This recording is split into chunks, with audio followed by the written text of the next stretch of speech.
What's up, Raider Nation? It's your boy, Raider Honcho, and I'm back with a brand new video for you. Alright guys, get right into it. You already know the vibes, you already know what type of time I'm on. If you're not a subscriber to the channel, well damn, subscribe to the channel. Hit me up on Instagram and Twitter, both at Raider Honcho. Check out redemptionbrand.com right now, pick you up some of that fire merch. So, a lot to go over. I ain't been on here in a minute, so bear with me. This video might be all over the place because I got opinions on everything. I got a lot of opinions going on right now. So, obviously, yesterday is like day one of the legal tampering period of free agency, whatever it's called. I don't know. To me, yesterday is day one of free agency. You're seeing people get deals. You're seeing people get traded. You're seeing all kind of madness going on in the start of the brand new NFL season. So, I mean, look, a lot is going on, but the Raiders are what we're here to talk about. And boy, is there a lot to talk about. Now, yesterday we saw the departure of a few key pieces, in my opinion, when it comes to the Las Vegas Raiders. No, it's not Max Crosby. No, it's not Brock Bowers. We all know that those are the centerpieces or cornerstones of this damn team right now. But we did see the departures of a Spillane. We did see Nate Hobbs getting up out of there. We did see my dog, Trayvon Merrick, getting up out of there. And then we also seen this morning that Divine Diablo is up out of there, which is probably the one that I care about the least. We all know how I feel about Divine Diablo. Damn, that boy couldn't tackle a damn conversation if he wanted to. Okay, listen. When you talk about Spillane, everybody wants to be up in arms about Spillane, but you know, if you watched me for a long time, you know how I felt about it. Spillane is a good backer, right? He's a good backer. He was good in our defense, but let's not act like he wasn't really just a backup. You know what I mean? He's a linebacker, but he was really a backup. So at the end of the day, when you're moving on from Spillane, yes, it could suck and all this other stuff, but it is what it is. He's replaceable, okay? Now, the weird part about it is, before we keep going any further, the weird part about it to me is that, and where I'm like conflicted in my opinions on everything that's going on with the Raiders right now, is because when we got the word that the Raiders were retaining Patrick Graham, I thought it was a good idea because it felt like the defense was playing pretty good for the last year, and let's just run it back. You're bringing in the same pieces. You're bringing in the same DC, new head coach. Let's keep some continuity. Let's keep something there that's familiar, and Patrick Graham had the defense playing well, but not so fast. When you talk about losing pieces like Spillane, Trayvon Merrick, and Nate Hobbs, the continuity and chemistry is a little bit different now. So,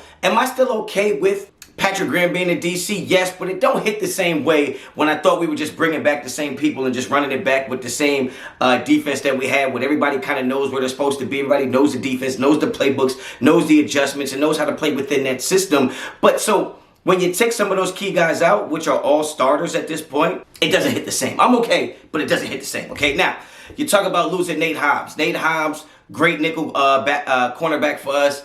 Great defensive back, great tackler. But at the end of the day, I never felt like Nate Hobbs was a #1 corner in the NFL. I never thought he was somebody who could play on an island. He's a nickel corner. He's somebody that you could bring in there when teams want to spread you out with more wide receivers or have pass-catching tight ends that go out there and you got to get a little more coverage.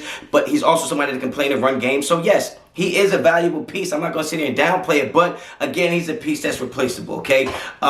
Trayvon Merrick is somebody who I thought had a really good year last year. Everybody knows I'm a big fan of Trayvon Merrick from the time we drafted him. He's who I thought we should have took at 17 when we took Leatherwood or Leatherhead or Leatherface, whoever the hell we took. But we ended up getting him in the second round, so it was all love for me. I was happy that we got him. I thought he was one of the best safeties in the draft. I think last year he played like one of the best safeties in the NFL. And, you know, I speak to him on a basis. I'm not going to say I speak to him every day, but it's somebody that after games, if I hit him up, he's going to hit me back. We're going to have conversation. And, you know, I'm really happy for him that he's going out there and he's going to get the money that I feel like he earned. We spoke about all the stuff he put on tape.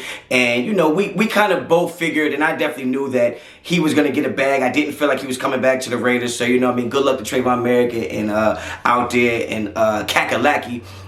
You know, I hope he holds it down out there. But, yeah, like, you can replace him as well.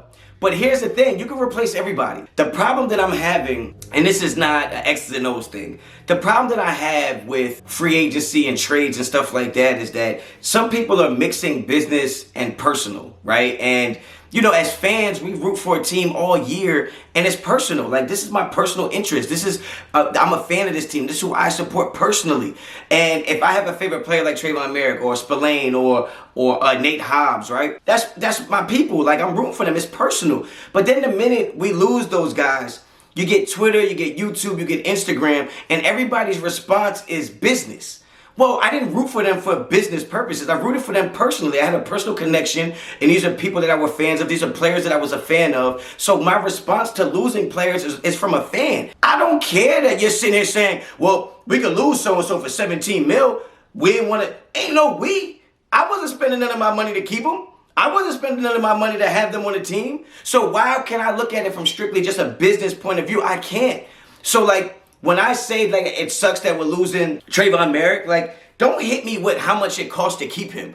I don't care. Like, it's not business. Like, for me, I'm a fan. Like, that's the thing. Like, I'm a fan. So if I have a personal fandom to a player, I'm allowed to respond in such a way where it's, like, personal. Like, I'm a personal fan.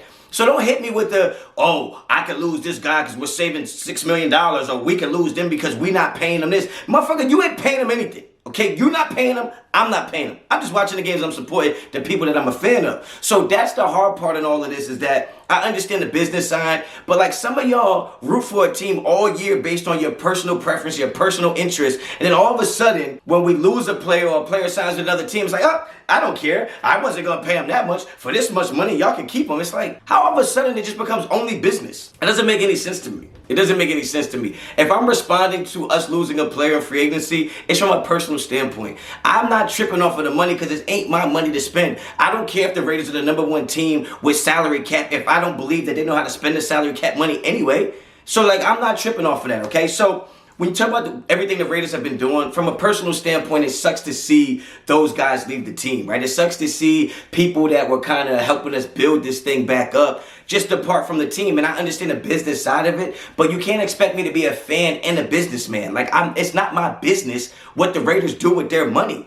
I'm just a fan, so understand that. Please don't attack me in my comment section because I think it sucks that we're losing Trayvon Merrick or that we're losing Nate Hobbs. Like, don't talk to me about what the money is. It's not my money to spend. It's not my money to save. I'm not worried about all of that. Now, with that being said, I think that the Raiders are making great decisions based on where they want to be in a few years from now. Okay, that's the business side of it. The business side of it is that the Raiders are doing what they need to do contractually, if that's the right word, on what's going to be best or in the best interest from the Raiders from years to come. They cannot make moves for this year. We are not trying to win this year. I promise you. People can say whatever they want. You got people come on here and argue with me. I don't care. The Raiders are not in a position to try to win tomorrow. They are in a position to take steps to be winners 3, 4, 5, 6 years down the road. When you get a Geno Smith, it's not to win now. It's a step in the right direction to become winners, okay? It gives you so much flexibility at the quarterback position. It gives you flexibility for your draft. Because now, when you have a quarterback who can just hold down the fort, you can go, you're not handcuffed to do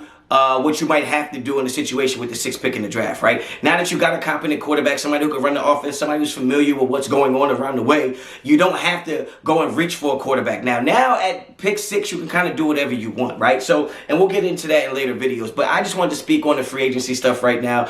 It's sad to see Trayvon Merrick go. I don't like to see Spillane go, but Spillane to me is Spillane and Nate Hobbs to me are the easier replaced guys because what Trayvon Merrick was good at was playing in the box as almost like another linebacker. Like the way he tackled, the way he played against the run is great. I think Trayvon Merrick will definitely excel in a system that has 2 high safeties where you play a true strong safety that walks down and can complement in the run game. I think he's going to do great there. I know we brought in Chin, and Chin is a great safety. I'm not saying that he's not just as good or if not better than Trayvon Merrick, but you know, like again, as a fan, like, I'm just a fan at the end of the day. And as a fan, you don't like to see players that you feel like, you know, you have some sort of connection with them, right? I didn't want to see Derek Carr go. It wasn't business. Like, I'm a fan. All right, when you see Josh Jacobs go, it's not business. I'm a fan. So when you see Trayvon Merrick go as a fan, you just don't like to see that. Now, when you talk about Devontae Adams as a fan, I didn't care that we got rid of him, right? That wasn't business. But personally, I was tired of his diva acts. And when I saw him on Netflix doing what he was doing, I was like, all right, we got to get up out of here. So to me, I give all my perspective and opinions. Most 9 times out of 10 is just a fan. Okay, and as a fan, you don't like to see the people you're a fan of go to different teams, especially when you feel like they're going to be very successful there. You want them to have success here. So unfortunate that the Raiders wasn't able to hold on to people that they drafted or people that they bought in to kind of be, you know, cornerstones of this new developing team. But I understand that you're bringing new GMs, you're bringing new head coaches in. You got to do what you got to do business side. But as a fan, you don't like to see that. So are the Raiders winners and losers? on day one of free agency. Although we lost a lot of pieces, I don't think we're considered losers. I think the Raiders are doing what they got to do, and they're doing the right thing. It's just, as a fan, you're sad to see some of these things happen, but that's just the way it goes. Get down in the comments, let me know what you think. If you think the Raiders win, you think the Raiders lose in free agency, let me know who you got your eyes on, who you got your eyes on in the draft. I'm going to try to get on here a little more. This is a long-ass video, so I apologize. But get down in the comments, let me know what you think. If you like the video, like the video. If you like the content on the channel, subscribe to the channel. Hit me up on Instagram and Twitter, both at Raider Honcho. Till next time, as always, Raider Honcho out.